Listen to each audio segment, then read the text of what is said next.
YouTube ప్రేక్షకులకు నా నమస్కారం. ఇది కనిపించేది మరుగుమందు నాన్న. ఇది కనిపించేది ఒరిజినల్ మరుగుమందు నాన్న. విడిపోయిన భార్యాభర్తలైనా కానీ, విడిపోయిన ప్రేమికులైనా కానీ, మరియు మీరు కోరుకున్న వ్యక్తులని ఈ మరుగుమందు ద్వారా అనేది వశం చేసుకోవచ్చు నాన్న. దీంట్లో ఎలాంటి సైడ్ ఎఫెక్ట్ అనేది ఉండదు. ఈ మందు వచ్చేసి ఎలా వాడాలంటే చెప్పులకు కానీ, బట్టలకు కానీ, తలకు కానీ, వంటికి కానీ, వాళ్ళు ముట్టుకునే వస్తువులకు కానీ, తినే తాగే వాటిల్లో పెట్టొచ్చు నాన్న.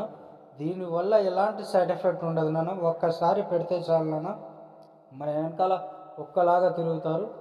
మీరు వచ్చేసి ఒక్కసారి పెడితే చాలు నాన్న. భార్యాభర్తల మధ్యలో గొడవలు ఉన్నా కానీ, తోటి కోడళ్ళతోటి సమస్యలు ఉన్నా కానీ, అత్త కోడళ్ళతోటి సమస్యలు ఉన్నా కానీ, ఈ మందు అనేది ఒక్కసారి పెడితే చాలు నాన్న. మనం చెప్పినట్టు వింటారు, మన చెప్పు చేతుల్లో ఉంటారు. దీనివల్ల ఎలాంటి సమస్యలు అనేది రాదు నాన్న. మీరు కావాల్సిన వారు గురువుగారికి సంప్రదించి మీ సమస్యలకు పరిష్కారం పొందవచ్చు నాన్న. నా నెంబర్ వచ్చేసి స్క్రీన్ మీద చూపిస్తున్నాను నాన్న.